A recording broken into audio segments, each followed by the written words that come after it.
માતાજી, જય શ્રી કૃષ્ણ. ચાલો હું તમને મારો બગીચો બતાવું. અપરાજિતાના ફૂલ છે. આ મોટા ફૂલ છે. આ બીજું અપરાજિતા, આ નાના ફૂલ એટલે ગુલાબ જેવા. આ મારો બીલીપત્રનું ઝાડ છે. આ જોજો અત્યારના મહિનામાં બધા પાન ખરી ગયા છે. ફાગણ મહિનામાં હું તમને દેખાડીશ. અમારા કેળીનું ઝાડ આ ખૂબ જ મોટું થઈ ગયું છે. જો મારી સત્યનારાયણની કથા હતી ત્યારે મેં આજ ફૂલ રાખ્યા હતા, આજના જ પાન રાખ્યા હતા. આ સફેદ જાસૂદ છે. જો કેટલા બધા દેશી સફેદ જાસૂદ. જો અહીંયા એક આ શ્યામ તુલસી, આ બી દેશી જાસૂદ છે. અને મેં કાલ પરમ દિવસે લીધો છે આ રોપો, કેમ કે મારું દેશી લાલ ફૂલનું ઝાડ છે ને હુકાઈ ગયું. આ પીળા જાસૂદનું છે, તમે જોઈ શકો છો. આ જેડ પ્લાન્ટ છે બધાય. અમે નાના લીધા હતા અને આ બધા મેં રોપીને મોટા કર્યા. આ કેસરી, આ પણ કેસરી છે. અને મેં હાર્ટ ટૂનિંગ કરેલી છે, હાર્ટ કટિંગ. આ કેસરી આને બી હાર્ટ કટિંગ કરેલી છે. જો આને કેટલી બધી કળીઓ આવી છે અહીંયા. પછી આ નાના જેડ પ્લાન્ટ મેં જાતે વાવીને મોટા કરેલા છે. કાપીને મેં વાવ્યા હતા અને નાની કટિંગ વાવી દો એટલે મસ્ત થઈ જાય. આ દુર્વા, ગણપતિ દાદાને આ દુર્વા ખૂબ જ ગમે.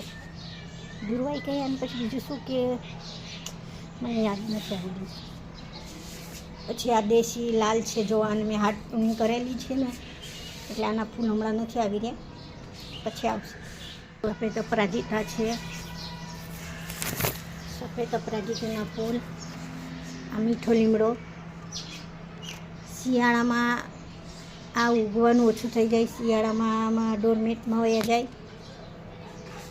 જો છે ને કેટલો મોટો. હું તમને આમનું પહેલાંના વિડીયો દેખાડીશ. આ છે પારિજાતીનું, જે વિષ્ણુ ભગવાનને ખૂબ જ ગમે છે. આ વિષ્ણુ ભગવાન માટે મેં રાખ્યા હતા. આનો મેં પહેલાં વિડીયો રાખ્યો હતો. જો આટલા ફૂલ ઉગે. અત્યારના એનું મેં કટિંગ કરી દીધી છે, એટલે બીજો ફાલ આવશે ને ત્યારે આના બધા બહુ ફૂલો આવશે. જો આમાં બધી એનું પૂરું થઈ ગયું છે. આ બધા ફૂલ અને કળીઓ બધી પૂરી થઈ ગઈ. જો આ કળીઓ બાકી છે ને આવી કળીઓ આવે. આ મારા ભાભી લઈ આવ્યા હતા મુંબઈથી મારા માટે, મેં મંગાવ્યું હતું. પછી આ છે, આને કહેવાય ચીની ગુલાબ. ચીની ગુલાબ અત્યારના આ બી ડોરમેટમાં વહી જાય શિયાળામાં, સૂતેલું હોય એટલે મીન્સ. આ સફેદ ગુલાબ જો કેટલા ઉગેલા છે. કાલે મેં 2-3 તોડી લીધા હતા. બીજી 2-3 કળીઓ આવી છે ને. જો આ બી કળી આવી છે. અત્યારની સિઝન છે. આ લાલ ગુલાબ છે. આનાય મેં ફૂલ તોડી લીધા. આ બધા ફૂલ મેં માતાજીને ચઢાવવા માટે જ વાવ્યા. જો આ ગુલાબ, આ સુગંધવાળું ગુલાબ. આ નાનું ગુલાબ છે. ખૂબ મોટા ગુલાબ આવે છે આના. જેટલી આપણું એને ખાતર આપીને એટલું એવું કે. અને આ શું કહેવાય, અને કંઈક સારું નામ છે, હરિપ્રતાપ કંઈક કહેવાય. એનું નામ ભૂલી ગઈ હું. સત્તાવારી કહેવાય. જો સોરી, સત્તાવારીનું ઝાડ છે. સત્તાવારી જોયું ને તમારો બગીચો. આ મારા ઓલવેરા જો તમે અત્યારના તમે આ જોઈ લો. પછી તમને હું ફાગણ મહિનામાંનું અપડેટ દેખાડીશ. જાને તો ઉગવાય માંડ્યું છે. જો ફાગણ મહિનો તો ઠીક, પણ અત્યારથી નથી ઉગવા માંડ્યું. જો અહીંયાથી નીકળ્યા, જો અહીંયાથી આ બધીથી નીકળી ગયા. જોયું ને પાન ફૂટી રહ્યા. આગળ મહિનામાં આખું લીલોછમ થઈ જશે છોડ મારો. જોયું ને તમે.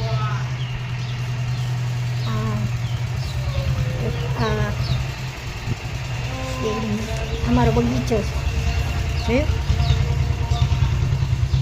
આની બધી દેખભાળ રાખવા. પછી જો આ ચકલીનો માળો દેખાડવાનું જ ભૂલી ગઈ. આ ચકલીનો માળો, આમાંય ચકલી છે. પછી આ ચકલીનો માળો, આમાંય ચકલી જો નીકળીને આમાંય ચકલી છે. આ ત્રીજો માળો, આમાંય ચકલીએ એનો ઘોંસલો બનાવેલો છે. જો છે ને, હજી 2-3 મારી લગાડવાની.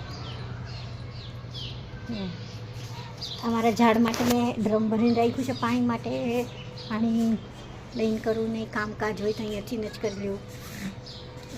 તમે જોયું ને, અમારા ફૂલ ઝાડ, અમારો બગીચો, બસ નેચરલ વસ્તુ છે, બધી નેચરલ. આ જો તમે જોઈ શકો છો, આ 3 કુંડા છે ને, બીજું છે એ શનિદેવનું ફૂલનું છે, અને બીજા 2 છે એ મોરપીંછવાળા ઝાડ છે. જો છે ને. ઓકે ગાઈસ, હું તમને આમનું અપડેટ આપીશ ફાગણ મહિનામાં. ઓકે, જય માતાજી. જો ગાઈસ, આ મારા ફૂલ, હજી મારા પીળા જાસૂદ, કેસરી જાસૂદ ઓછા છે, અપરાજિતાના ફૂલ ઓછા છે, આમાં મોગરાના ફૂલ હજી નથી આવ્યા, તો પણ આટલા છે. જો તમે, આ સાદું અપરાજિતા, આ ગોલગોટા જેવું અપરાજિતા, સફેદ ગુલાબ, લાલ ગુલાબી ગુલાબ, લાલ જાસૂદ, સફેદ જાસૂદ અને અપરાજિતાના ફૂલ, અને અમારો મોગરો જોઈ શકો છો તમે. એનામાં હજુ ફૂલ આવશે હવે. અમારા તુલસી માતા, અને આ મારી મની પ્લાન્ટ જો તમે જોઈ શકો છો. Okay, by.